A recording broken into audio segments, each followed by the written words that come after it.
गीता की बातों को जैसा सुन ले,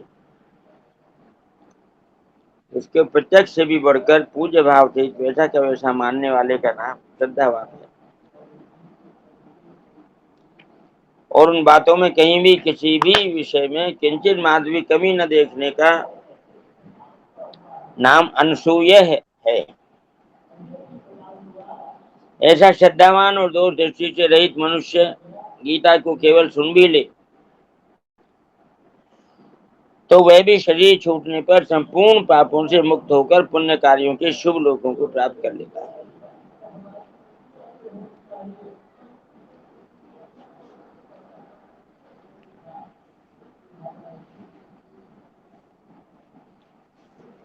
यहाँ 2 बार अपीपद देने का तात्पर्य है कि जो गीता का प्रचार। आचार्य हाँ जी, जी, टिप्पणी है नीचे, अच्छा श्रद्धावान। अच्छा जी, अच्छा।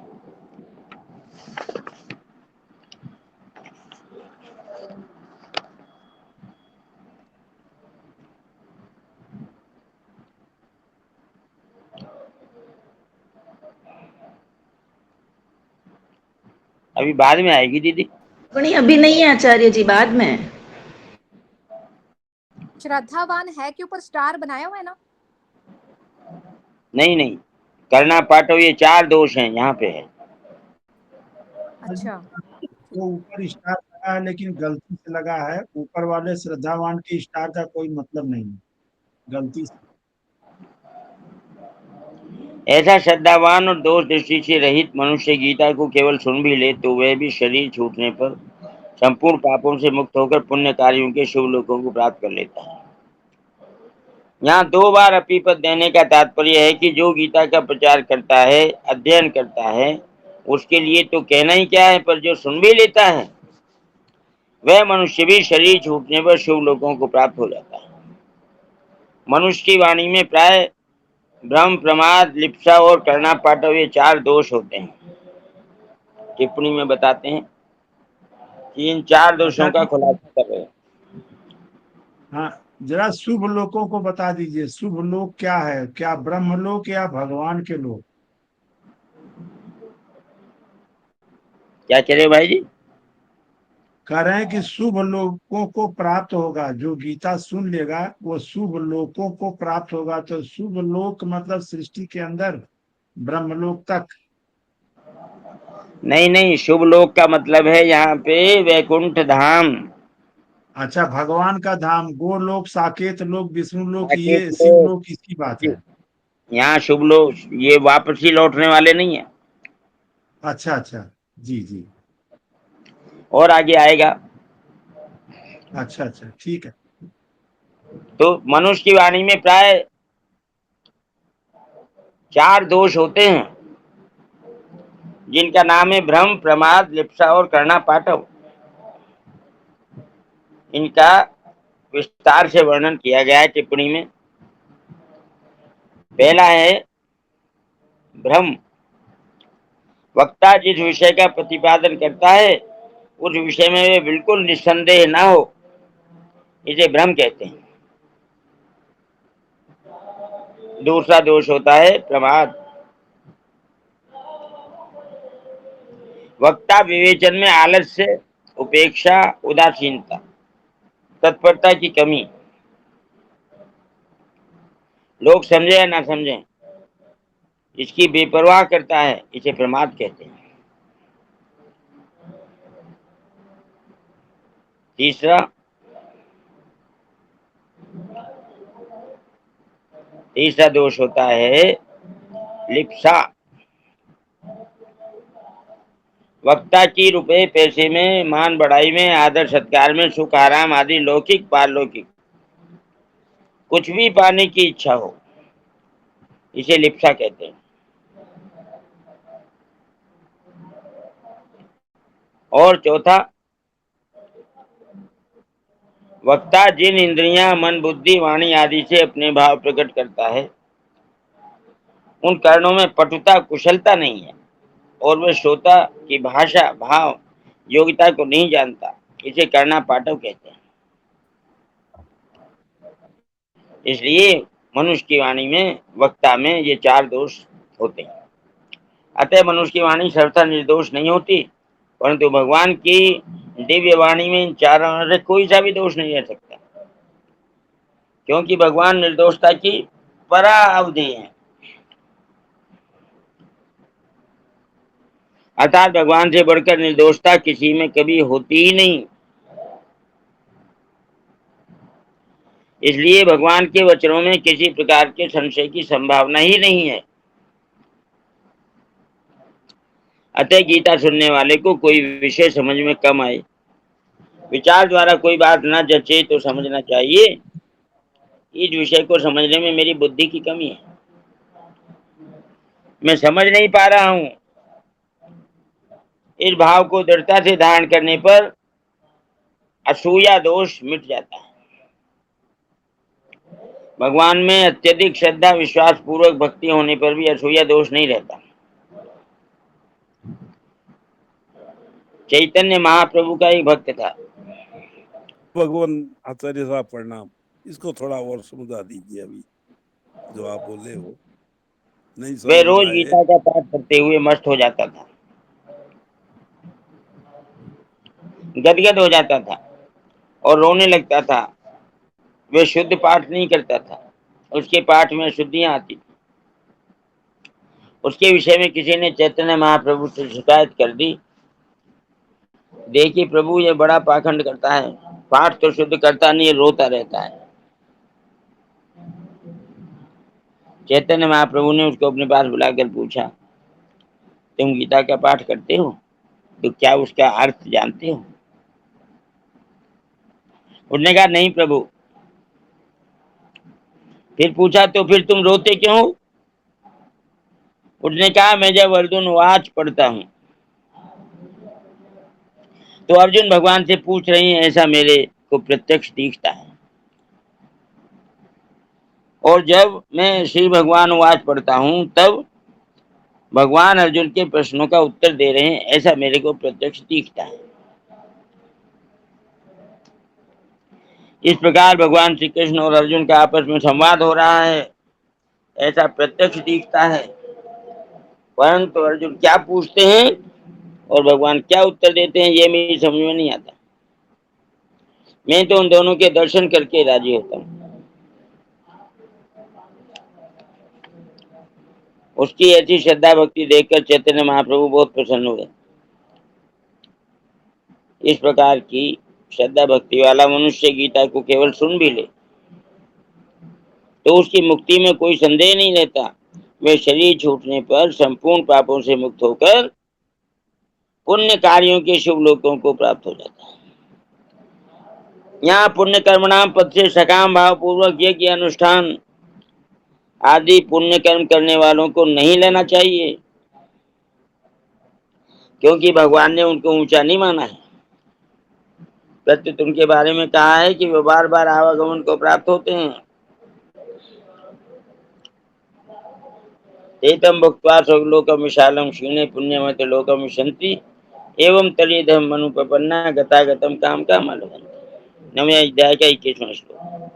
यहाँ उन पुण्य कर्मा भक्तों को लेना चाहिए जिनको भगवान का प्रेम दर्शन आदि प्राप्त होता है। भगवान के प्रेम दर्शन आदि की प्राप्ति होती है। प्रेम की प्राप्ति, दर्शन की प्राप्ति।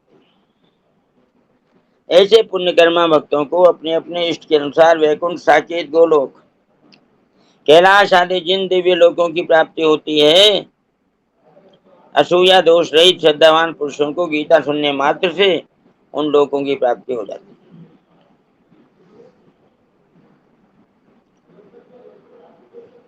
परिशिष्ट भाव। शुभान लोकान प्राप्नुयात् पुण्यकर्मणा। श्रद्धा भक्ति के तारतम्य से गीता को सुनने में तारतम्य रहता है, और सुनने के तारतम्य से श्रोता का स्वर्ग आदि लोकों से लेकर भगवत लोक तक अधिकार हो जाता है। अर्थात अधिक श्रद्धा भक्ति होगी तो वह भगवान के धाम को प्राप्त हो जाएगा, कम श्रद्धा भक्ति होगी तो अन्य लोगों को प्राप्त हो जाएगा। गीता के जी राम राम। जी थोड़ा सा अनुरोध है आपसे, थोड़ा सा धीरे धीरे पढ़िए। स्पीड अच्छा थोड़ी ज्यादा होगी। अच्छा अच्छा, तो दोबारा पढ़ूं? अच्छा तो वही रहेगा। ठीक है। श्रद्धावान परिशिष्ट भाव फिर से आचार्य जी, परिशिष्ट भाव फिर से। परिशिष्ट भाव तो शुरू ही हुआ है अभी। हाँ हाँ, भाई जी कहते हैं कि जल्दी पढ़ा गया इसलिए दोबारा पढ़ने की बात है। आचार्य साहब मेरे प्रणाम। आप मेरे को दोबारा ही ऐसा पढ़ो लगा तो आचार्य आनंद जी। आएगा। आप तो दोबारा ही पढ़ो तो आनंद आ जाएगा, फिर आपकी इच्छा। मदन लाल जी हमारे बुजुर्ग हैं सबसे, वो कहते हैं दोबारा पढ़ने से आनंद आएगा। तो आज बहुत आचार्य जी आपसे अनुरोध है दोबारा। प्रश्न संख्या 1250 पर व्याख्या शुरू होती है। श्रद्धावान सूयश्च शृणुयादपि यो नर सोऽपि मुक्त शुभान लोकान प्राप्नुयात् पुण्यकर्मणा। गीता की बातों को जैसा सुन ले उसको प्रत्यक्ष से भी बढ़कर पूज्य भाव सहित वैसा का वैसा मानने वाले का नाम श्रद्धावान। श्रद्धावान के ऊपर शेठ जी ने कहा है कि उच्च कोटि की श्रद्धा वह है कि उसको कहा गया कि ये दीवार सोने की है, तो उसको वह दीवार सोने की ही दिखाई देने लग जाए। बहुत बढ़िया। और आचार्य जी अगर उसको न लगे सोने की और वो मान ले कि सेठ जी ने कहा है, आचार्य जी ने कहा है, स्वामी जी ने कहा, मान ले, तब भी वो ठीक है, वो भी श्रद्धा पूरी। भाई ये मान लेने वाली बात जो है ये तो दूसरे तीसरे चौथे पांचवें नंबर पे चली जाएगी। तब फिर पहले मानना ही तो नंबर मुख्य होता है। श्रद्धा उसको कहते हैं जिसमें बुद्धि नहीं लगानी। हाँ ठीक है, ये बात बिल्कुल सही उत्तर है। अगर बुद्धि लगा दी तो श्रद्धा नहीं है। हाँ हाँ हाँ, ठीक बात है। तो बना दो बुद्धिहीन भगवान, भाई जी ने कहा। भगवान के ऊपर विश्वास हाँ, वही कर सकता है जो बुद्धि न लगाए। एकदम बहुत बढ़िया। तो कहते हैं गीता की बातों को जैसा सुन ले उसको प्रत्यक्ष से भी बढ़कर, प्रत्यक्ष से बढ़कर इससे मतलब क्या निकल रहा है, जैसा दिखाई दे रहा है उससे भी बढ़कर पूज्य भाव सहित वैसा का वैसा मानने वाले का नाम श्रद्धावान है। ये श्रद्धावान की बात पीछे आई है चौथे अध्याय के 39वें श्लोक में। श्रद्धावान लभते ज्ञानम, श्रद्धावान को ही ज्ञान की प्राप्ति होती है, अश्रद्धावान को ज्ञान की प्राप्ति नहीं होती।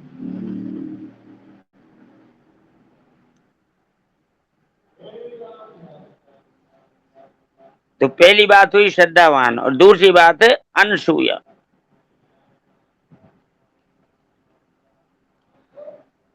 वैसा का वैसा मानने वाले का नाम श्रद्धावान है और उन बातों में कहीं भी किसी भी विषय में किंचित मात्र भी कमी न देखने वाले का नाम अनसूय है।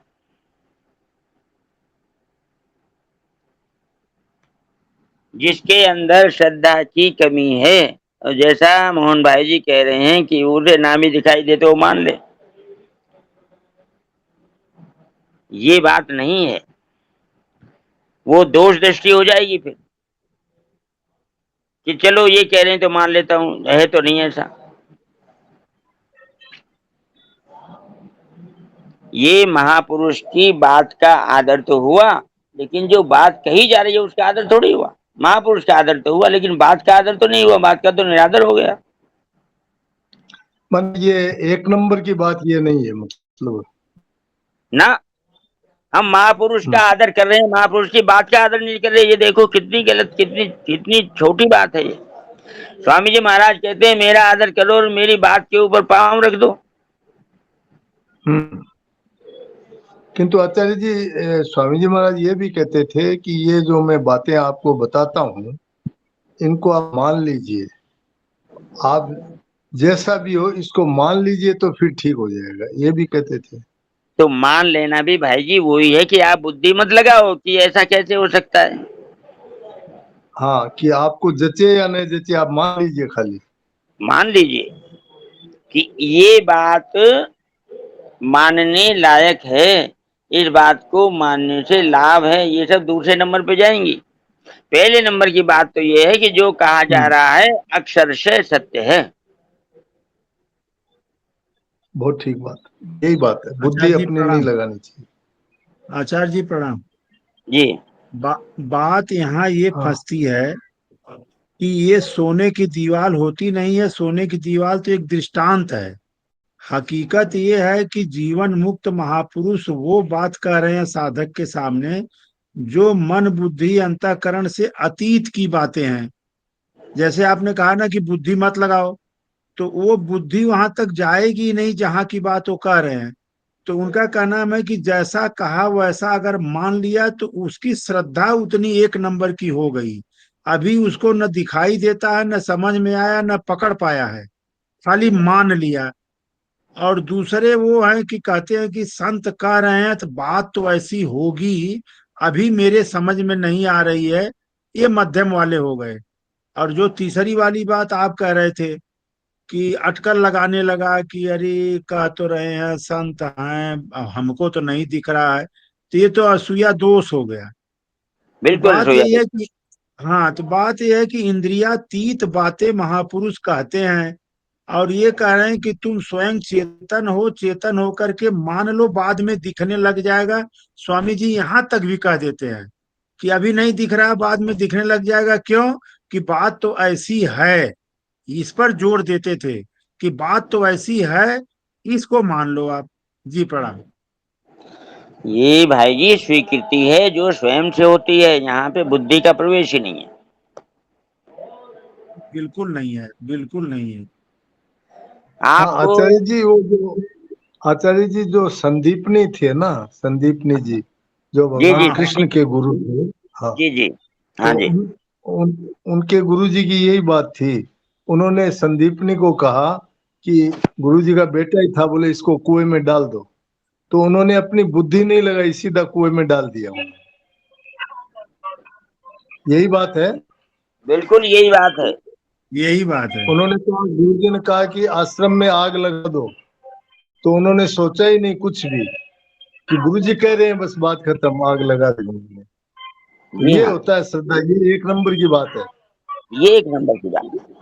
एक्चुअली मोहन भाई जी इसको बोलते हैं श्रुति परायण साधक। तो वो संदीपनी महाराज पक्का श्रुति परायण थे। वो बुद्धि और कान ये सब से दिमकवे नहीं लगाते थे, जो कह दिया कर देना है तुरंत। तभी तो गुरु जी ने आशीर्वाद दिया कि जाओ बेटा, हाँ ऐसी चीज हाँ, देता हूँ, ऐसी चीज देता हूँ, जब तक भगवान रहेंगे तब तक तुम्हारा नाम रहेगा। और बहुत भगवान सही। कृष्ण के गुरु बने। आचार्य जी नमस्कार। जी आचार्य जी नमस्कार। मैं नमस्कार। मैं निवेदन है, आज के सुबह स्वामी जी के प्रवचन में स्वामी जी ने ओरबा भी दिया है। स्वामी जी कहते हैं तो मान लेते हैं, ये मानना नहीं है। आज सुबह का जो 5 बजे का प्रवचन था उसमें ये बात आई थी, नारायण नारायण। बिल्कुल यही जो बात है। महापुरुष का आदर करो और उसकी बात का निरादर करो, ये बात तो बहुत नीचे दर्जे की है। महापुरुष की बात का ही तो आदर है। और महापुरुष का आदर क्या होता है ये बताओ। बहुत ठीक बात है, यही बात है। उनका कहना नहीं मानना ही वो यही उनका आदर। मोहन भाई जी वो कहते हैं कि हमारी शरीर छूट जाए मुझे कोई दुख नहीं होगा, लेकिन मेरे हम्म, सिद्धांत का अनुपालन होने में कोर कसर रहे तो उनको दुख होता है। बहुत ठीक है, एकदम यही बात। तो ये बात है श्रद्धावान और अनुसूय की। ऐसा श्रद्धावान और दोष दृष्टि से रहित मनुष्य गीता को केवल सुन भी ले तो भी शरीर छूटने पर संपूर्ण पापों से मुक्त होकर पुण्य कार्यों के शुभ लोकों को प्राप्त कर लेता है। आचार्य जी, आचार्य जी, हाँ हाँ जी बोलिए। जब सेठ जी ने पूछा कई सत्संगी भाइयों के बीच में कि मेरा शरीर जाने के बाद में कौन कौन क्या क्या करेगा, गीता भवन में कौन कौन रहेगा, तो घनश्याम जी ने तो कह ही दिया साहब कि मैं तो आपसे पहले ही चला जाऊंगा, और वो सेठ जी के गोदे में ही उन्होंने प्राण त्यागे गीता भवन में। फिर स्वामी जी को पूछा कि स्वामी जी महाराज आप क्या करेंगे, स्वामी जी ने कहा मैं एक क्षण भी यहाँ नहीं टिकूंगा। बोले नहीं ऐसा नहीं करना चाहिए, आप ऐसा नहीं करना चाहिए, आपको रहना चाहिए यहाँ। तो स्वामी जी ने बिना सोचे समझे कह दिया कि सेठ जी कह रहे हैं कि हाँ मैं रहूंगा। तो उसके बाद में अंतिम समय गीता भवन में रहे, जुड़े रहे। हालांकि बीच में उनके बहुत तकलीफें आई, आपको मालूम होगा या कई साधकों को मालूम नहीं भी होगा, बहुत जी कष्ट आए उनको। सेठ जी के जाने के बाद में तो सेठ जी चले गए थे 1965 में, ये उससे पहले की बात है। तो स्वामी जी इतने वर्ष रहे, कितने उनके जीवन में कष्ट आए गीता भवन को ले, गीता प्रेस को लेकर, फिर भी उन्होंने छोड़ा नहीं सेठ जी की बात को। ये है श्रद्धा। कह दिया सेठ जी को, वचन दे दिया कि मैं यही रहूंगा, तो अंतिम तक यहीं रहे, कितनी भी प्रतिकूलता है तब भी। नारायण नारायण। भाई जी, इसमें जो खास बात है वो सेठ जी को ये इस बात का पूरा विश्वास था कि स्वामी जी मेरे में श्रद्धा रखते हैं।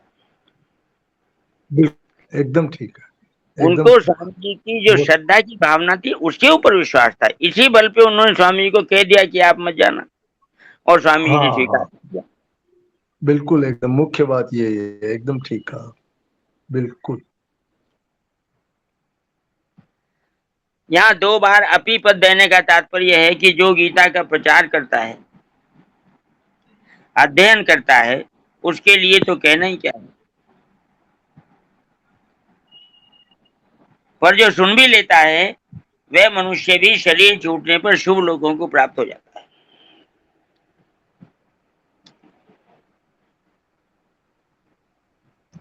मनुष्य की वाणी में प्राय भ्रम, प्रमाद, लिप्सा और करना पाटव, ये 4 दोष होते हैं।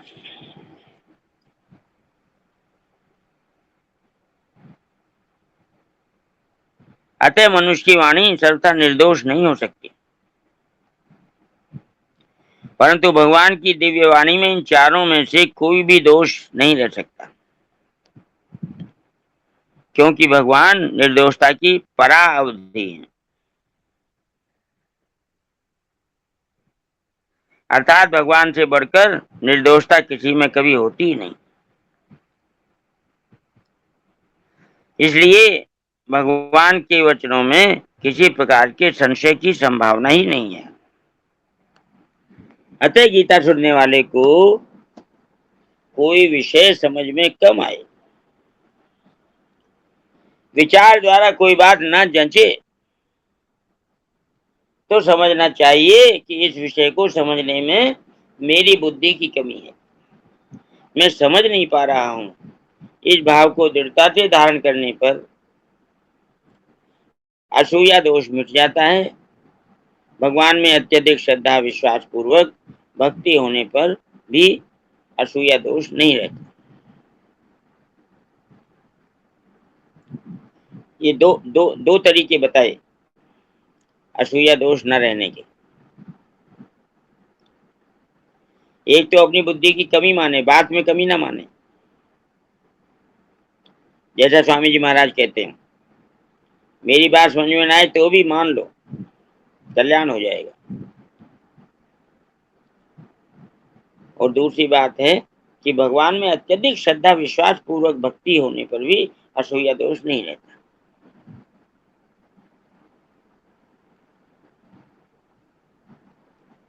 चैतन्य महाप्रभु का एक भक्त था, वह रोज गीता का पाठ करते हुए मस्त हो जाता था, गदगद हो जाता था और रोने लगता था। वह शुद्ध पाठ नहीं करता था, उसके पाठ में अशुद्धियां आती थी।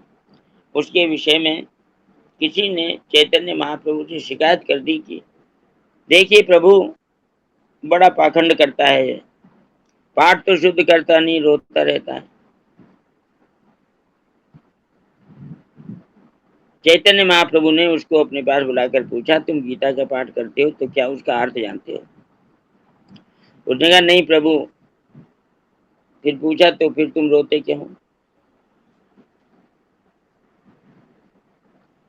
उसने कहा, मैं जब अर्जुन वाच पढ़ता हूँ तो अर्जुन भगवान से पूछ रहे हैं, ऐसा मेरे को प्रत्यक्ष दिखता है। अर्जुन मुझे पूछते हुए नजर आते हैं, और जब मैं श्री भगवान वाच पढ़ता हूँ तो भगवान अर्जुन के प्रश्नों का उत्तर दे रहे हैं, ऐसा मेरे को प्रत्यक्ष दिखता है।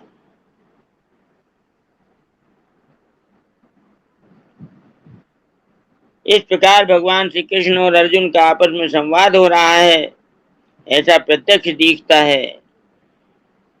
परंतु अर्जुन क्या पूछते हैं और भगवान क्या उत्तर देते हैं, ये मेरी समझ में नहीं आता। मैं तो उन दोनों के दर्शन कर करके राजी होता हूँ। उनकी ऐसी श्रद्धा भक्ति देखकर चैतन्य महाप्रभु बहुत प्रसन्न हुए। इस प्रकार की श्रद्धा भक्ति वाला मनुष्य गीता को केवल सुन भी ले तो उसकी मुक्ति में कोई संदेह नहीं रहता। वह शरीर छूटने पर संपूर्ण पापों से मुक्त होकर पुण्य कार्यों के शुभ लोकों को प्राप्त हो जाता है। तो जैसा शुरुआत में पूछा था हरिओम भाई जी ने कि शुभ क्या है, शुभ लोग कौन से हैं, तो बता रहे हैं। यहाँ पुण्य कर्मणाम पद से सकाम भाव पूर्वक यज्ञ अनुष्ठान आदि पुण्य कर्म करने वालों को नहीं लेना चाहिए,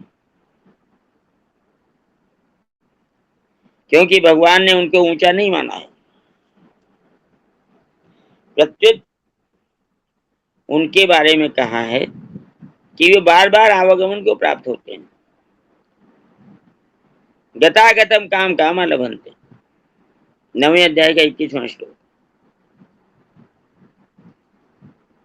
यहाँ उन पुण्य कर्मा भक्तों को लेना चाहिए जिनको भगवान का प्रेम, भगवान का दर्शन आदि की प्राप्ति होती है। सबसे ऊंची बात है ये भक्ति की, भगवान का प्रेम प्राप्त हो जाना और भगवान के दर्शन प्राप्त हो जाना। ऐसे पुण्य कर्मा भक्तों को अपने अपने इष्ट के अनुसार वैकुंठ, साकेत, गोलोक, कैलाश आदि जिन दिव्य लोकों की प्राप्ति होती है, असूया दोष रहित श्रद्धावान पुरुष को गीता सुनने मात्र से उन लोगों की प्राप्ति हो जाती है।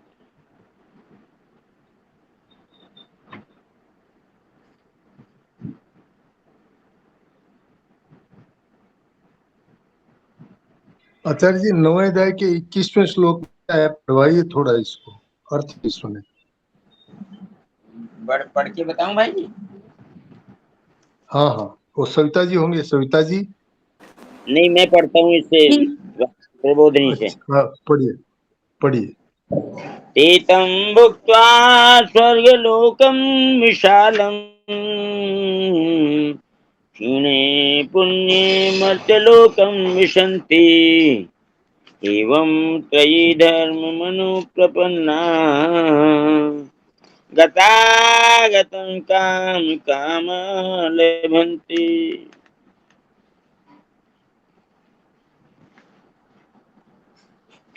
ये जो 21वां श्लोक है भाई जी, 20वें श्लोक से जुड़ा हुआ है। अच्छा, हाँ इन दोनों का साथ अर्थ किया जाता है तभी अर्थ पूरा होता है। ठीक है, हाँ सुनाइए। ये त्रैविद्या मां सोम पापूत पापा यज्ञैरिष्ट्वा स्वर्गतिं प्रार्थयन्ते ते पुण्यमासाद्य सुरेन्द्रलोक मश्नन्ति दिव्यान् दिवि देव भोगान्।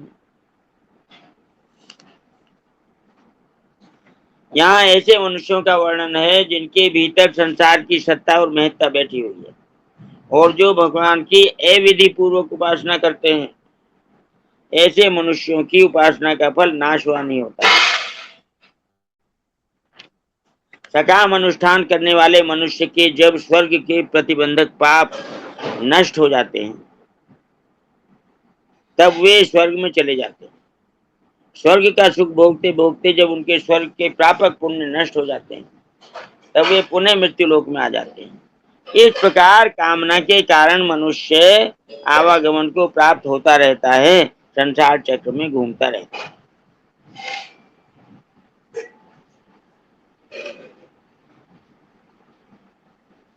तो इस संदर्भ में ब्रह्मलोक की भी बात आती है। आ ब्रह्मो ना लोका पुनरावर्ती नो जो न मामु पेते कौनते पुनर्जन्म न विद्यते।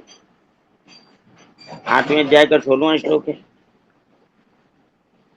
तो यहाँ ये जो शुभ पुण्यवान लोगों के बताए हैं, ये पुण्यवान वापस आने वाले हैं, और भगवान ने जो बताए हैं वो बैकुंठ लोक, साकेत लोक, ये शुभ लोक है यहाँ। क्यों?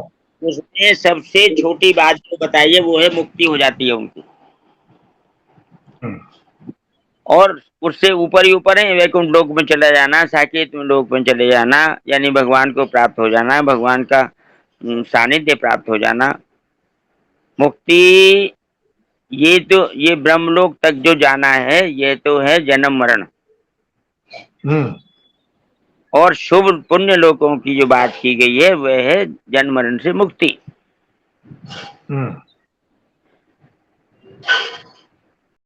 यद गत्वा न निवर्तन्ते तत्काम सर्वं। भगवान के यहाँ जाने पर वापसी नहीं होती, तो भगवान के यहाँ जाने की बात हो रही है यहाँ। ठीक है, ठीक है। ऋतिक जी पूछते हैं कुछ। हाँ जी, बोल जी।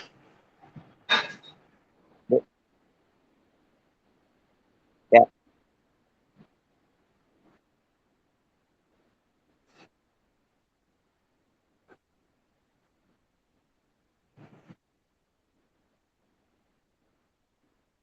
भोग सबसे ऊंचे भोग ब्रह्मलोक में मिलते हैं। स्वर्ग सबसे नीचा है, ब्रह्मलोक सबसे ऊंचा है। यस।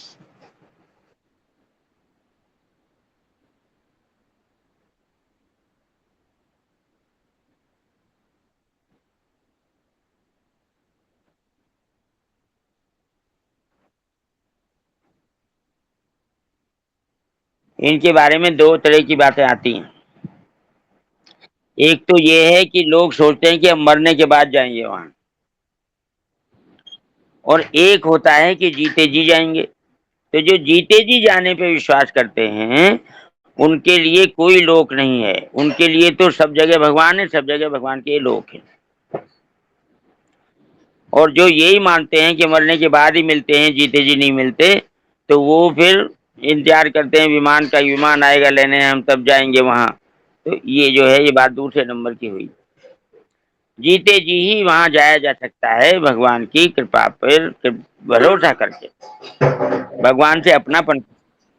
राधे राधे आचार्य जी। ये लोक हैं कहीं अलग, कोई अलग स्थान है, ऐसा मानना दूसरे नंबर की बात है। पहले नंबर की बात तो यह है कि भगवान सब जगह है, तो सब जगह उनके लोग, जहाँ भगवान वहीं उनका लोग। अब भगवान कहाँ नहीं है, भगवान तो सब जगह है। भगवान को प्राप्त हो जाना अर्थात उनके लोक को प्राप्त हो जाना। जय श्री कृष्ण आचार्य जी। इसका तो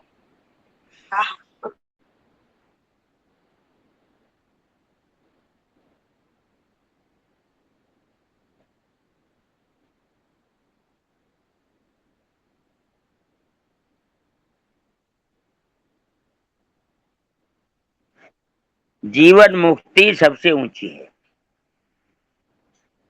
मरने के बाद वाली मुक्ति इससे नीची है।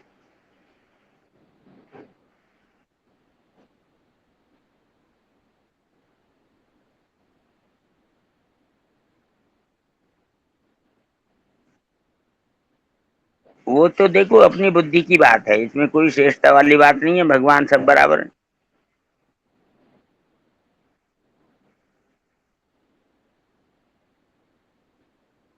जीवन मुक्ति सर्वश्रेष्ठ। आचार्य जी जैसे ये प्रीति जी पूछ रही है, तो यहाँ 4 लोकों के नाम दिए हैं, वैकुंठ, साकेत, गोलोक, कैलाश। तो कैलाश धाम तो भगवान शंकर का है, हाँ और जी। गोलोक, साकेत लोक भगवान श्री राम का है, गोलोक है वो भगवान कृष्ण का है, और जी। वैकुंठ है वो लक्ष्मी नारायण भगवान का है।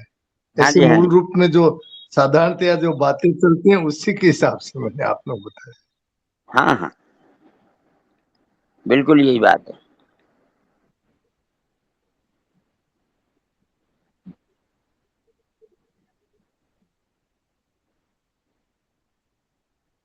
हाँ जी, बिल्कुल जीवन मुक्त यहीं पे मुक्त हो गए।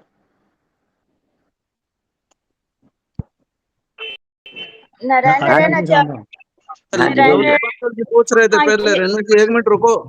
हाँ ओ, जी। पहले आपके लवली बंसल जी आप क्या पूछ रहे थे? राधे राधे भैया, मुझे बहुत गहराई तो नहीं पता आचार्य जी, लेकिन जो समझ आ रहा है वो यही आ रहा है ना कि स्वर्ग नर्क जो भी लोक है वो यही है। सिर्फ हमने कैसा जीवन जीना है, क्या सुना है, किस पर विश्वास है और क्या हमारा उद्देश्य है, उस पर निर्भर करता है ना। कि सारे लोग अगर मान लें तो स्वर्ग नर्क सब कुछ इसी धरती पर ही है, कि हम कैसा जीवन जी रहे हैं उस पर निर्भर करता है। ये हुआ। नहीं, ये बात नहीं है दीदी। अच्छा। यहाँ के दुखों को स्वर्ग जैसा मान लेते हैं और यहाँ के दुखों को नरक जैसा मान लेते हैं, वो बात अलग है। लेकिन स्वर्ग लोक भी है और नरक लोक भी है। स्वर्ग और ठीक है। नरक के बारे में ये बात लागू नहीं होती है। भगवान के जो धाम है उनके बारे में लागू होती है बात, कि भगवान के धाम सब जगह हैं और भगवान सब जगह हैं। वहाँ भोगों की सर्वथा मुक्ति है, भोगों का सर्वथा नाश हो चुका है। और ये दोनों जो लोग हैं स्वर्ग और नरक, ये तो भोग भोगने वाले हैं। इनमें तो भोगों की प्रमुखता है। जी आचार्य जी, मुझे ऐसा लगा कि इसका भाव ये है कि यहाँ हम अगर अच्छा जीवन जी रहे हैं, सर्वभूत हिते रहता, तो वो मतलब भगवान के लोग जैसा ही हो गया, कि हम कैसा आचरण कर रहे हैं वैसा हो गया। और अगर हम विकारों से ग्रसित जीवन जी रहे हैं तो फिर यहीं पर ही वो नीचे वाले लोग हो गए। मैंने इसको ऐसे समझा, देखो, ये इसलिए पूछा। सर्वभूत हिते रहता, इसकी तुलना स्वर्ग से नहीं की जा सकती। जी। इससे तो भगवान की प्राप्ति होती है। जी आचार्य और जी। जहाँ दुख पा रहे हैं उससे नरक की तुलना की जा सकती है, क्योंकि नरकों में बहुत बहुत अधिक दुख की प्राप्ति होती है। यहाँ जो दुख है वह नरकों जैसा माना जा सकता है, लेकिन नरकों जैसा यहाँ पे नहीं मिलता है। यहाँ पे नरकों से बहुत कम मिलता है। ये दो जी बातें हैं। आचार्य जी, सांसारिक बातों की तुलना की जा सकती है, लेकिन भगवान की बातों की तुलना नहीं की जा सकती। मतलब ये तो बहुत तुच्छ चीजें हो गई है ना, ये हो गया। और क्या? जी जी जी। क्योंकि हम कई बार सुनते और पढ़ते हैं ना, स्वर्ग भी यही, नर्क भी यही, तो मुझे लगा ये बात इसी से ही कनेक्टेड है, इसलिए मैंने ये पूछा। बात सांकेतिक कह दी जाती है। जी स्वर्ग में सुख मिलता है और नरक में दुख मिलता है। तो जो यहाँ दुख पा रहा है वो अपने आप को नरक में मान ले, और जो यहाँ सुख पा रहा है अपने आप को स्वर्ग में मान ले। ऐसा कह दिया जाता है, सांकेतिक बात है, वास्तविक नहीं है। जी आचार्य जी, बहुत सुंदर। तो मेरी ये धारणा बहुत अच्छे से क्लियर भी। जय श्री राधे, प्रणाम। हाँ जी, रेणु दीदी। जी, नारायण नारायण आचार्य जी, मैं ये जानना चाह रही थी कि जैसे हम व्यवहार में जाते हैं संसार में, कोई लोग हमसे थोड़ा सा राग द्वेष के साथ व्यवहार करते हैं, तो हमें उस समय अपने को समता में कैसे रखना चाहिए कि ये भगवान की ही लीला हो रही है? क्योंकि अगर हम हिलेंगे तो वो हम अपने कर्म बनाएंगे। हाँ, राग द्वेष जो हैं ये हाँ आने जी। जाने वाले हैं। सबसे पहले तो ये स्वीकार करें, हाँ जी। इनकी सत्ता नहीं है हाँ जी। और हमारी सत्ता है। हमारी सत्ता तो हमेशा रहती है। हम तो अविनाशी हैं, परमात्मा के अंश हैं। और राग द्वेष जो हैं ये तो संसार के अंश हैं। ये तो आने जाने वाले हैं, ये रहते नहीं हैं, ये तो खत्म होते हैं। और हम हाँ। हमेशा रहते हैं, कभी खत्म नहीं होते। इसलिए इनसे प्रभावित ना होना ये हमारे हाथ में है। हम इनके वशीभूत होकर व्यवहार ना करें, ये हमारे हाथ की बात है। तो हमारी समझदारी इसी बात में है कि राग द्वेष के वशीभूत होकर व्यवहार ना करें, सुखी दुखी ना हो। सुखी दुखी ना हो, क्योंकि सुखी दुखी होते हैं तो कर्मों का निर्माण हो जाता है। जी हाँ, हाँ। सुखी दुखी होकर तो हम अपना नुकसान करते हैं। हाँ जी। तो इसके लिए तो हमें और पुरुषार्थ करना है, इन चीजों को रोज मनन करना है, देख पढ़ना है और गीता में डूबना है कि हम उस पल में अपनी समता बनाए रखें जब वो पल आता है। हम अपने आप को भगवान का मानेंगे तो राग द्वेष हमारे ऊपर असर नहीं कर सकेंगे। हम अपने आप को शरीर का संसार का मानते रहेंगे तो राग द्वेष से बच नहीं सकते। ठीक है, अंदर बस यही भाव चले कि मैं तो सिर्फ और सिर्फ भगवान का हूँ और भगवान ही है। फिर राग द्वेष का हमारे पास प्रवेश असंभव है। हाँ जी, ठीक है। नारायण नारायण नारायण आप क्या पूछ रहे थे? सुनील दास जी आप पूछ रहे थे क्या कुछ? हाँ आचार्य प्रणाम। आचार्य जी, हम लोग साधना तपस्या कर रहे हैं, यहाँ पर यदि उसकी पूर्ण नहीं हो पाती है, कमी रहती है, तो 8वें अध्याय में तो ये बताया गया है कि क्रम मुक्ति में हम लोग ब्रह्मलोक में जाके साधना करते हैं और ब्रह्मलोक में साधना करके फिर मुक्त होते हैं। तो आप तो ब्रह्मलोक को भोग नहीं बोल रहे, स्वर्ग से ही बुरा बोल रहे हैं। अरे आपका उद्देश्य साफ ये बता दो कि अरे फल चाहिए कि नहीं चाहिए? नहीं चाहिए महाराज जी, नहीं चाहिए। फल नहीं चाहिए तो आपको ब्रह्मलोक में जाने की जरूरत नहीं पड़ेगी। वो ही जाते हैं ब्रह्मलोक में जिनको फल चाहिए। फल क्या है? ब्रह्मलोक का फल क्या है? ब्रह्मलोक का भोग सबसे ऊंचा है। ये भोग ही तो फल होता है। और फल क्या है? हमने सांसारिक भोगों को तिलांजलि दे दी, हमने शरीर से अपना संबंध नहीं माना। शरीर को लेकर ही भोग हैं, स्वयं को लेकर कोई भोग नहीं हो सकता। स्वयं तो असंग है और संग का नाम भोग है। संग के बिना तो भोग होता नहीं। तो इसलिए संग का त्याग करना ये साधन है। वास्तव में आप कौन सा साधन कर रहे हो जो ब्रह्मलोक में जाओगे, ये बताओ? नहीं, यही हम लोग ये जो साधन गीता सुन रहे हैं, ये कर रहे हैं, उद्देश्य तो ये है ना परमात्मा प्राप्ति के लिए। इसका उद्देश्य तो शरीर से असंग होना है, शरीर से संबंध विच्छेद करना है, शरीर की आसक्ति का त्याग करना है, ममता कामना का त्याग करना है। ये बात कितनी बार आ रही है गीता में? जी महाराज जी, महाराज जी प्रणाम महाराज जी। जी हाँ जी।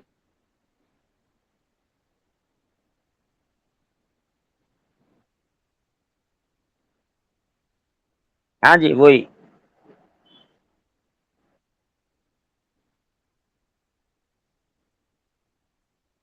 हाँ वही ब्रह्मा जी। राम राम।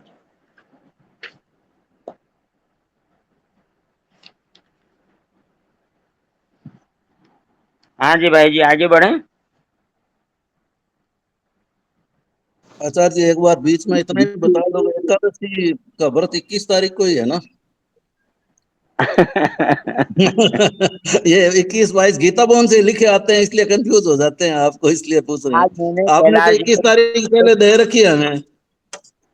देखो, अब गीता पाठ करना है तो आप कोई सी भी तारीख को कर सकते हो, उसमें कोई दिक्कत नहीं है।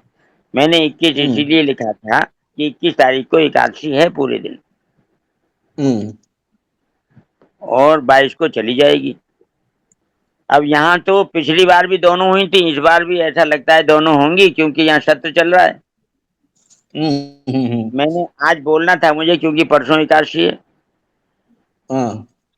तो मैंने कैलाश जी को कहा, आप ट्रस्टियों से पूछ के मुझे कल बताओ, मुझे बोलना है कि 1 करनी है, 2 करनी है, कौन सी करनी है, किस दिन पाठ होगा और किस दिन यहाँ भोजन बनेगा व्रत का, ये सब पूछिए, बताएंगे, कल बोलेंगे।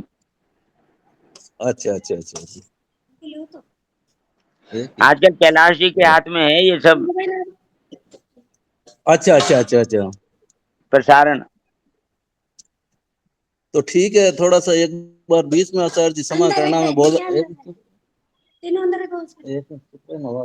तो एक बार सभी भाई बहनों से प्रार्थना है कि 21 तारीख को अपने गीता जी का पाठ रहेगा आचार्य जी कहने के हिसाब से। तो अभी उन्हीं भाई बहनों ने जो अभी तक पाठ नहीं कर रहे हैं, उन्हीं का ही नाम हम लोग लिख रहे हैं, और लिखना रह जाए तो वो भाई बहन जरूर नाम लिखवा दे, या जिनके कोई संपर्क में है वो उनको बोल दे भाई, ताकि उनको 10 श्लोक 5 श्लोक 20 श्लोक जितने बोलने हैं, फिर आदत पड़ जाए उनको हर दिन पाठ वाले नाम लिखाने की, इसलिए ऐसी प्रार्थना है। तो 21 तारीख को वो रहेगा, 22 तारीख को बच्चों का पाठ रहेगा। तो जो जो बच्चे जिन जिन के पाठ में जैसे नाम लिखवाते हैं वो लिखवा दे, ऐसी सभी भाई बहनों से प्रार्थना है। नारायण तो अब आचार्य जी आप अपना। हाँ जी, नारायण हाँ आचार्य जी बोलो। मुझे भी करना है, मेरा भी नाम नोट कीजिए 21 के लिए। नारायण सोनिया खुराना। नारायण थोड़ा नारायण। व्हाट्सएप डाल देना, अभी याद नहीं रहेगा जो भी बोल रहे हैं ना, वो टेलीग्राम में या व्हाट्सएप में मैसेज डाल देना, तो फिर नोट कर लेंगे।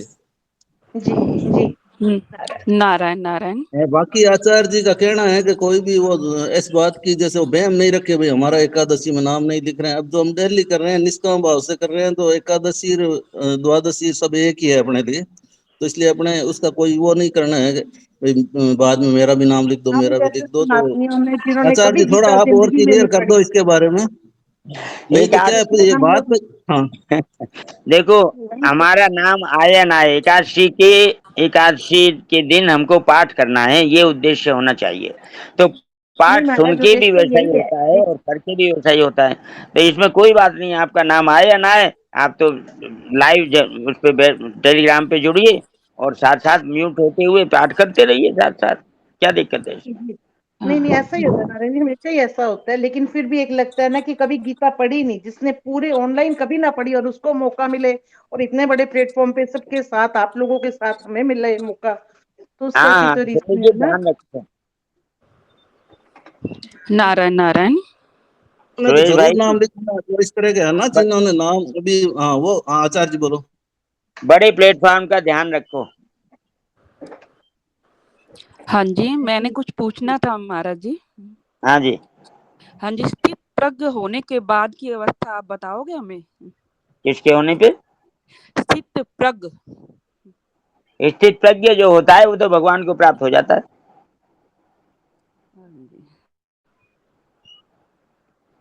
ये मुक्ति की अवस्था है, मुक्ति की अवस्था है स्थित प्रज्ञ। जी महाराज जी। ये ब्राह्मी स्थिति है। इससे ऊपर की कोई अवस्था? इससे ऊपर की कोई अवस्था नहीं है, सबसे ऊंची अवस्था है।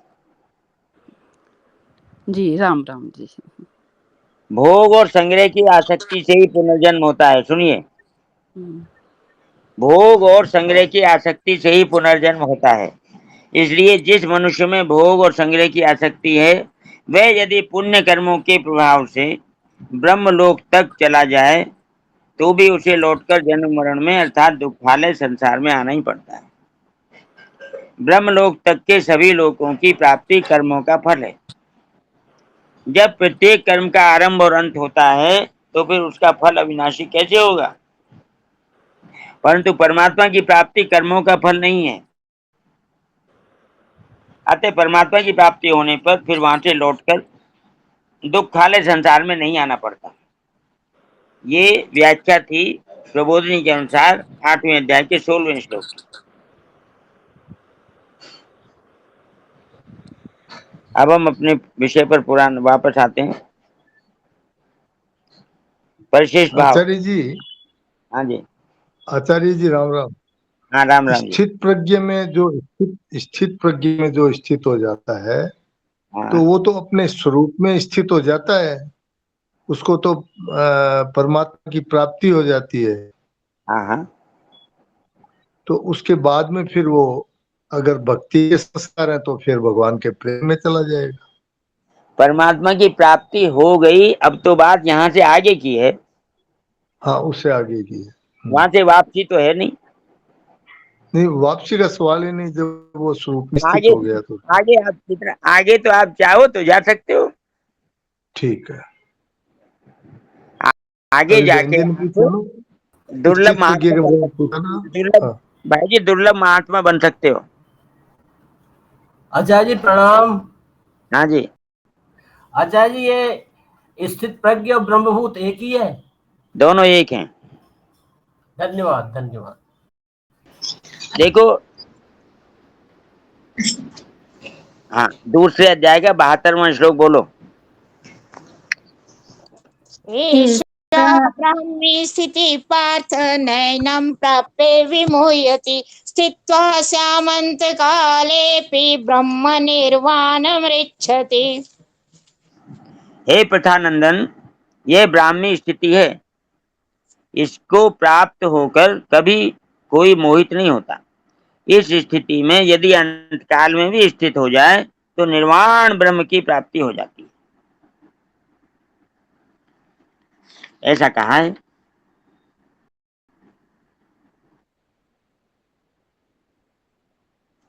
स्थित प्रज्ञ जो है वह मुक्त हो जाता है, यानी ब्रह्म को प्राप्त हो जाता है।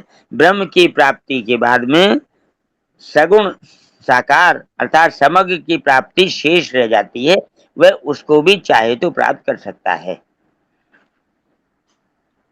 अगर वो यहीं संतोष कर लेता है तो ठीक है, और अगर उसको यहाँ संतोष नहीं होता है तो वो समग्र भगवान की प्राप्ति के लिए भगवान के समर्पित होकर उनको प्राप्त कर सकता है। स्वरूप में स्थित होते ही सगुण उसको जो साकार। हाँ बोलिए भाई जी। स्वरूप में स्थित होते ही फिर उनका आवागमन मिट जाता है और वो अखंड आनंद की प्राप्ति हो जाती है। और अगर उसमें भक्ति के संस्कार होंगे तो भगवान का प्रेम प्राप्त हो जाएगा, या फिर भगवान की इच्छा होगी तो उसको वो खींच सकते हैं भक्ति मार्ग में। यही बात है। हाँ जी, यही बात है। स्वरूप में स्थित होने पर परमात्मा में स्थित होने की बात शेष रह जाती है, लेकिन स्वरूप में स्थित होने पर कोई कमी नहीं रहती। बात यहाँ पे खत्म होती। हाँ ठीक। नारायण नारायण आचार्य जी, हाँ जी। क्या हम इसी समय इसी पल अपने को स्वरूप में स्थित मान ले? क्योंकि विकार तो मेरे में है ही नहीं, मेरे स्वरूप में तो कोई विकार है ही नहीं। हमारी स्थिति हमेशा स्वरूप में ही होती है। हम मानते हैं कि हम शरीर में स्थित हैं, गलती मानने में है।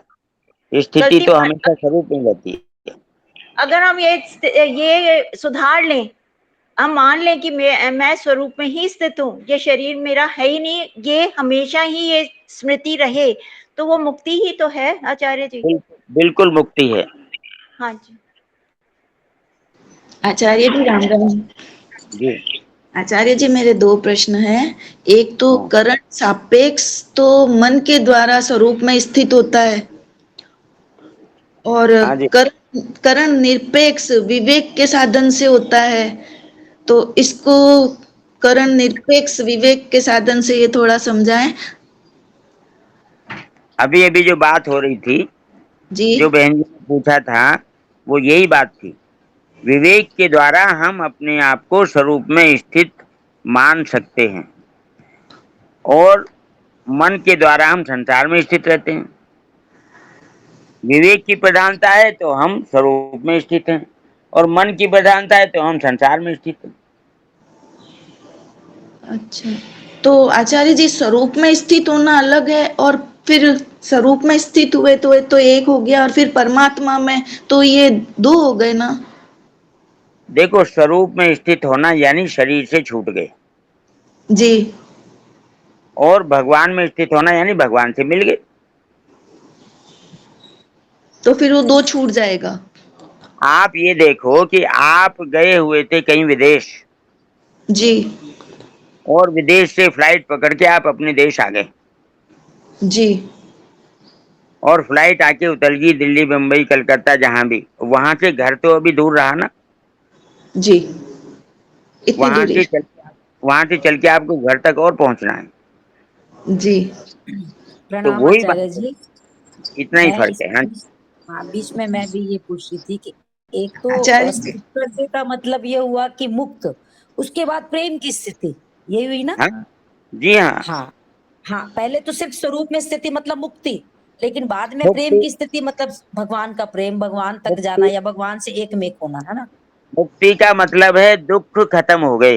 हाँ, दुख खत्म हो गए, भगवत प्राप्ति बाद में हुई ना। भक्ति अभी भगवान सुख का अभी सुख नहीं मिला है, अभी तो दुख खत्म हुआ है।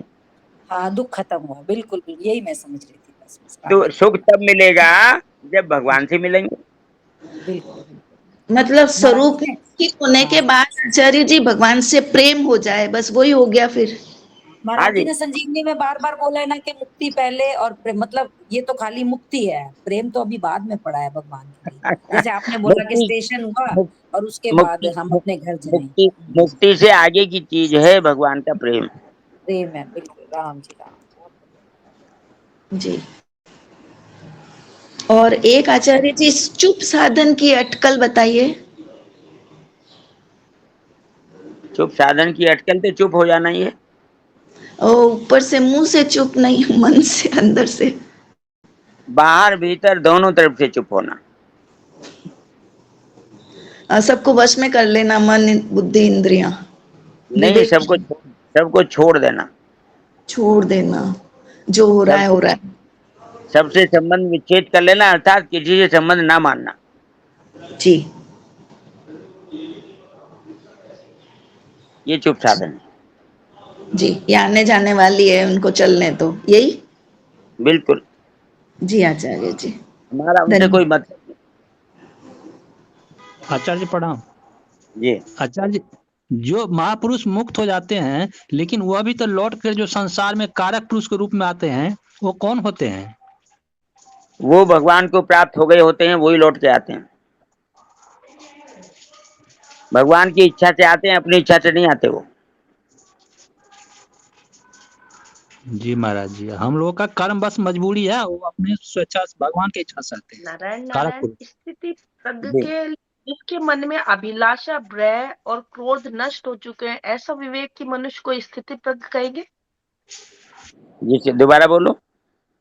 जिसके मन में अभिलाषा, भय और क्रोध नष्ट हो चुके, ऐसे विवेकी मनुष्य को स्थित प्रज्ञ कहेंगे।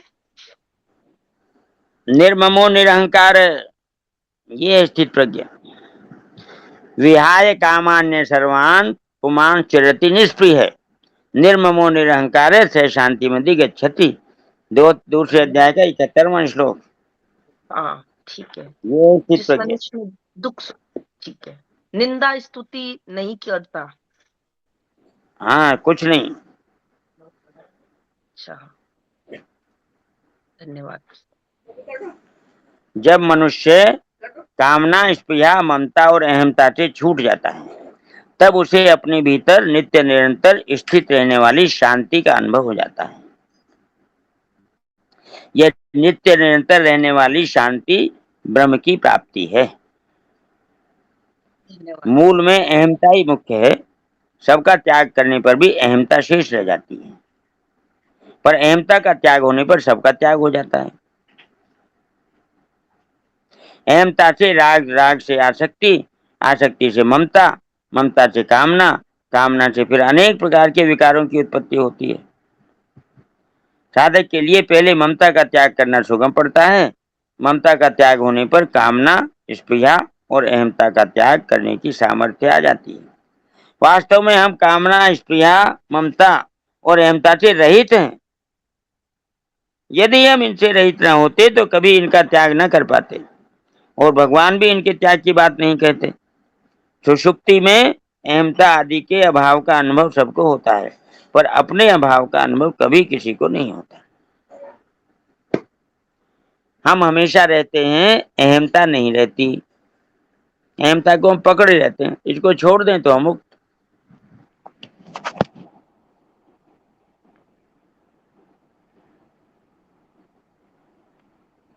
राम राम। हाँ राम राम।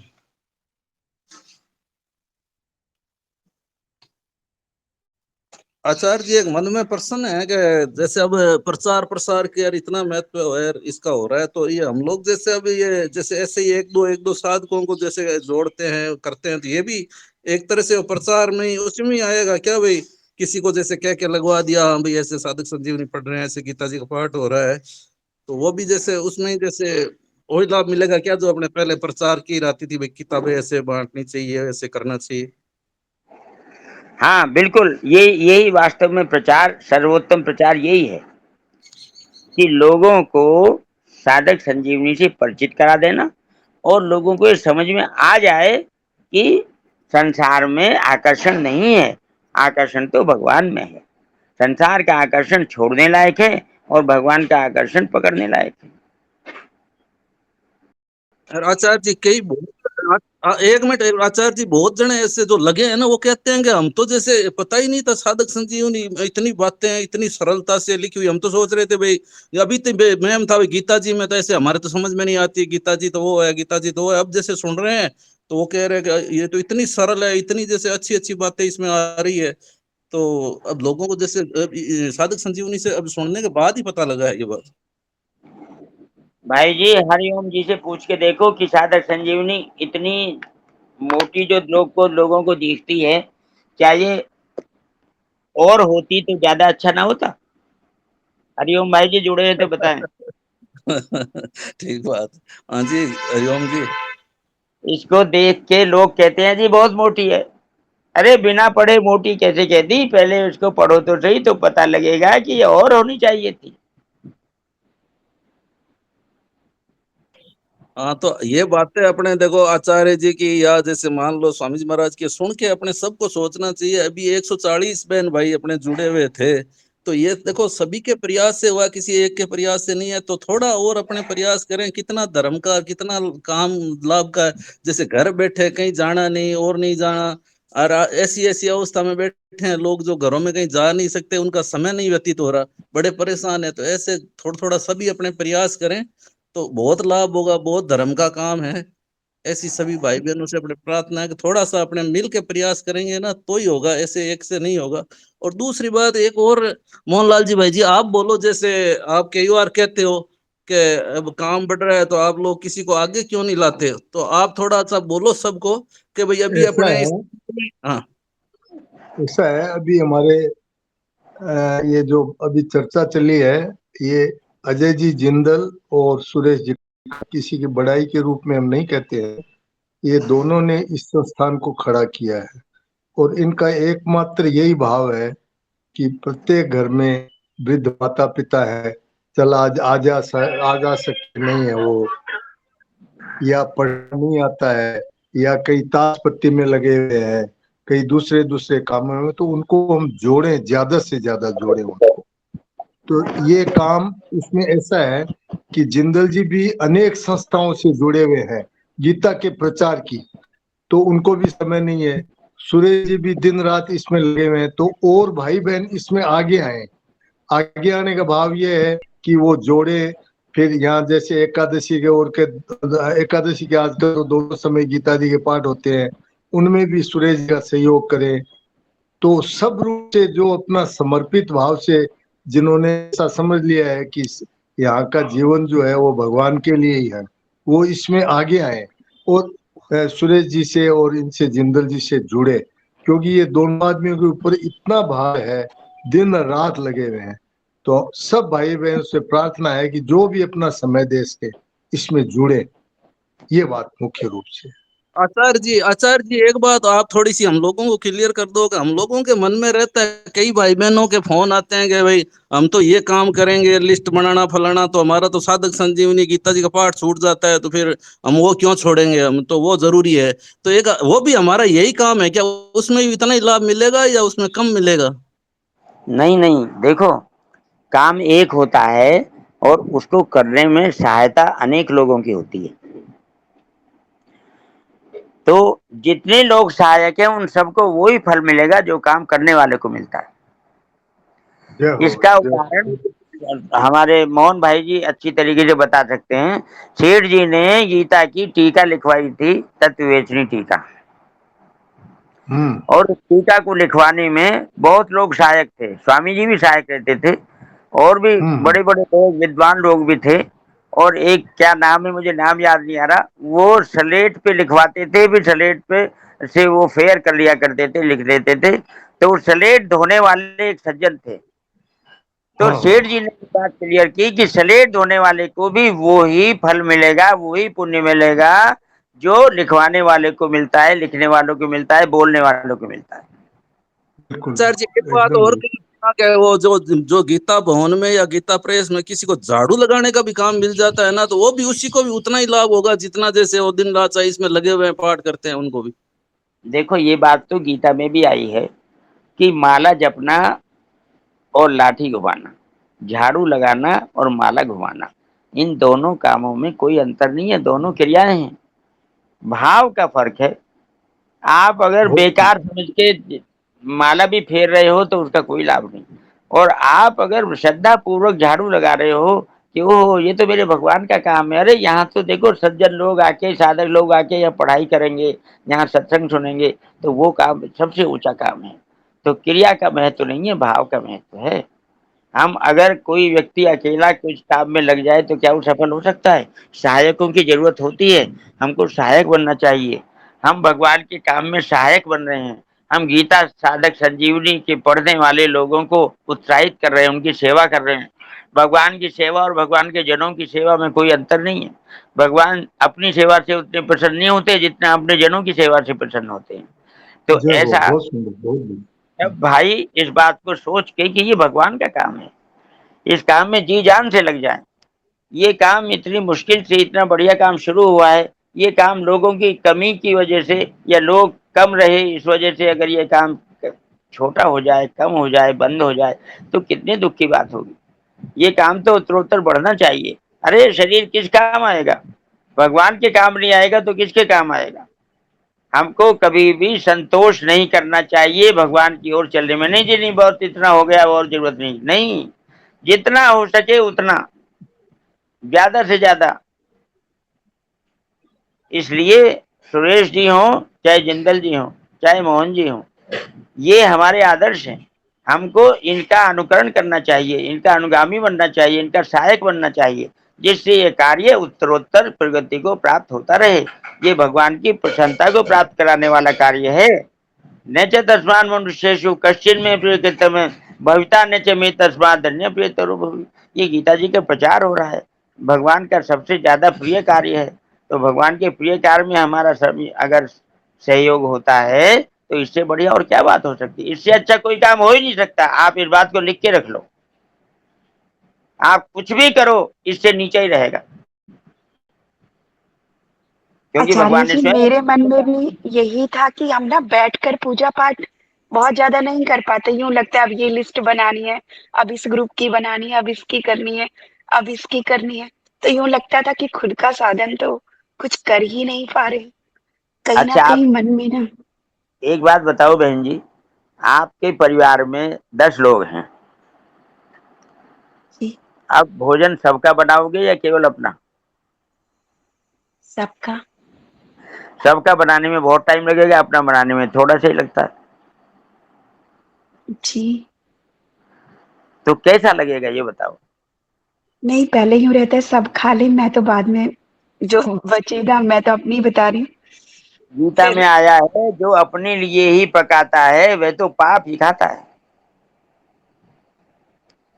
जो सबको खिलाकर, सबका बनाकर, सबको खिलाकर तब बाद में खाता है बचा हुआ यज्ञ शेष, वही वास्तव में अमृत खाता है। और हम अपनी तरफ से बहुत प्रयास करते हैं कि किसी भी साधक को ना किसी भी चीज में कोई परेशानी ना हो, उनको जहाँ चाहिए वहां। लेकिन फिर भी किसी साधक को अगर दिक्कत हो जाती है तो मन में दूसरे थोड़ी सी पीड़ा होती है। इस शरीर का एक ही उपयोग है बहन जी, दूसरों के काम आ जाना, सबके काम आ जाना। अब इससे बढ़िया काम कौन सा हो सकता है? मुझे ये बताओ कि गीता पढ़वाने में, साधक संजीवनी पढ़वाने में, गीता पाठ करवाने में हमको सहायता का मौका मिल रहा है, इससे बढ़िया और कोई बात हो सकती है क्या? मैं तो नहीं समझता कोई हो सकती है। आचार्य जी, अभी 2-3 दिन पहले इस बात को बहुत साधक भाई लोग ध्यान से सुने। जी के जीवन की बात है कि स्वामी जी महाराज की एक वाणी सुन रहा था मैं, आचार्य जी, पुस्तक जी। में भी पढ़ी है कि शेठ जी सत्संग को बहुत ध्यान से सुने। शेठ जी सत्संग को छोड़ करके, और कोई 2 भाइयों का झगड़ा आता था कोई, तो सत्संग को छोड़ के उसको निपटा देते थे तत्परता से। ये स्वामी जी महाराज के वचन है कि मैंने देखा हुआ है ऐसा। तो इसका भाव क्या है कि शेठ जी के जीवन में सब काम भगवान के थे, चाहे वो झगड़ा मिटाना हो, चाहे वो प्रेस का काम हो, चाहे वो सत्संग का काम हो, चाहे सेवा करना हो, एकमात्र हम भगवान का काम ही 24 घंटा करते हैं। उसमें स्वामी जी महाराज की कई बार बातें आई हैं कि सोच कर्म करना भी भगवान का काम समझे, नित्य काम है वो भी भगवान का है, सेवा भी भगवान का, माता पिता की सेवा, सबका हम दो विभाग न करें कि ये काम तो घर गृहस्थी का है, ये काम व्यापार का है, ये काम सेवा का है और ये काम भगवान की पूजा है। सब काम को एक भगवान की पूजा की समझ कर करें। ये सेठ जी के जीवन में स्वामी जी महाराज ने देखा है। तो यही हमारा जीवन होना चाहिए। क्यों कि महापुरुषों के जीवन की श्रेष्ठ बातों को मानेंगे तभी तो ये श्रेष्ठता हमें आएंगी। और ये इसी काम से है कि असाधक संजीवनी हमको मिली है। नारायण। गीता पढ़ने का लाभ इतना ही है कि हमको बातें ठीक से समझ में आने लगे, हम सब कामों को भगवान का समझने लगे। यही तो गीता का लाभ है। गीता के अनुसार जीवन बनाना यही तो है कि सब काम भगवान के लिए, सब काम भगवान के हैं, कोई काम ना अपना है ना किसी दूसरे का है।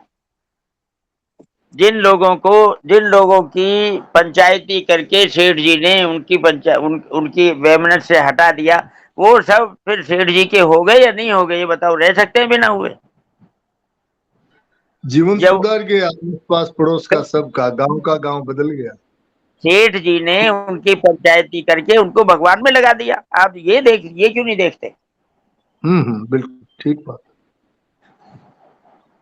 हमें काम का विभाग नहीं करना चाहिए कि हम लिस्ट बनाते हैं, ये लिस्ट बनाते हैं, ये साधक संजीवनी छोड़ के, घर का काम छोड़ के, तो ये लिस्ट भी भगवान का ही काम है। सुरेश जी अपना काम कर रहे हैं, वो आप अपना काम कर रही हो, सहायता करिए इसमें, ये सब भगवान का काम है, इसमें कोई छोटा बड़ा बिल्कुल नहीं है। सेठ जी, भाई जी, सेठ जी जो थे वो पत्रों के उत्तर दिया करते थे, लोग उनको पत्र भेजते थे तो सेठ जी की तरफ से उनके उत्तर। तो एक सज्जन थे, मुझे नाम नहीं पता, वो उत्तर देने पे सेठ जी ने कहा था आप उत्तर लिख दिया करो, उत्तर दे दिया करो। तो वो सज्जन ऐसे थे कि वो दिन रात लगे रहते थे उस काम में और उनको फुर्सत नहीं मिलती थी। तो सेठ जी ने कहा कि जब तक लिखा जाए तब तक लिख लो, जब नींद आए सो जाओ, उठ के फिर लिखने लगो। बिल्कुल यही बात थी। सेठ जी हाथ से बहुत कम लिखते थे, हाँ लिखवाते थे। बिल्कुल हाँ, भगवान का काम अगर करने को मिले तो ये सौभाग्य की बात है। हमको ये समझ में आनी चाहिए बात, तभी गीता पढ़ने का लाभ है। बस बहुत महत्वपूर्ण बात है। एक बार आचार्य जी क्या हुआ कि वो मतलब कई बार जैसे मान लो हर तरह के साधक होते हैं, तो सेठ जी लेट आए तो थोड़े नाराज हो गए, बोला सेठ जी हम तो जैसे आधे घंटे से बैठे हैं, अब आधा घंटा ही बचा है, अब क्या जैसे सत्संग होएगा। तो सेठ जी ने कहा कि भाई तुम चिंता मत करो कि जब जो बात 1 घंटे में जो नहीं मिलनी थी वो आधे घंटे में मिल जाएगी। फिर उन्होंने आधे घंटे बाद सबने कहा आचार्य जी आज तो सेठ जी जैसे कुछ अलग ही भाव थे, जैसे आधा घंटा में बहुत बातें जैसे मिल गई, ये क्या बात है? तो बोला ये सब भगवान की कृपा है। तो ऐसी ऐसी बातें सुनने में आती है, कितनी अच्छी बातें। भाई जी, एक घटना है मदन मोहन मालवीय जी के जीवन की। उनको वो नेता थे तो कहीं उनको जाना था, सभा में जाना था और सभा में लोग जुड़े हुए थे। जो समय था निश्चित, उस समय से जब वो निकल रहे थे तो रास्ते में उनको गड्ढे में पड़ा हुआ कोई जीव मिला। उस जीव को निकाल के और तब वो गए, जो धोती कपड़े गंदे हो गए उस कीचड़ में, दोबारा नहा धो के दोबारा गए तो लेट पहुंचे। तो वहां जाके फिर लोगों ने कहा महाराज इतनी देर से इंतजार कर रहे हैं, ये है वो है। तो उन्होंने बताया कि भैया ऐसे ऐसे हो गया रास्ते में, उसको छोड़ के आना, मुझे तो बर्दाश्त हुआ नहीं, अब आप बताओ कि मैंने क्या गलती की। सब लोग कायल हो गए उनके। उन्होंने कहा महाराज बिल्कुल बहुत ठीक किया, हम कोई सब भूल गए कि गलती क्या होगी, देरी है क्या कुछ क्या होता।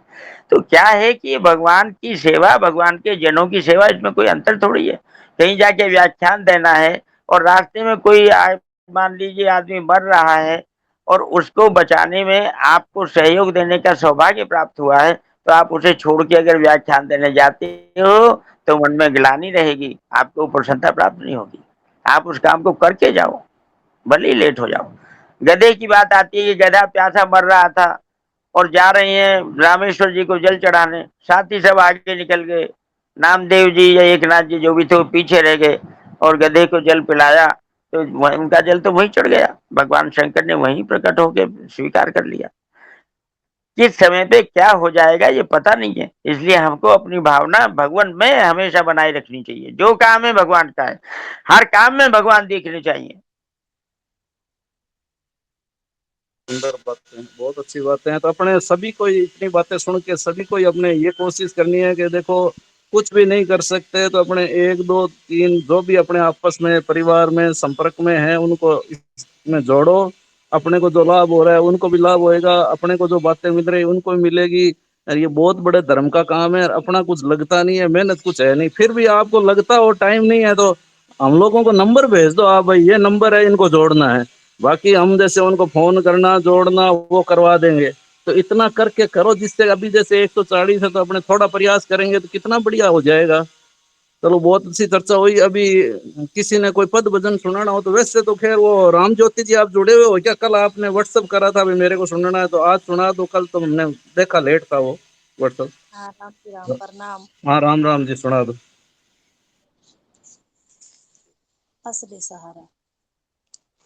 सहारा पकड़ तू नाम का, घबरा न किसी से। सहारा पकड़ तू नाम का, घबरा न किसी से। श्री कृष्ण कृष्ण कृष्ण कृष्ण गाल खुशी से। श्री राम राम राम राम गाल खुशी से।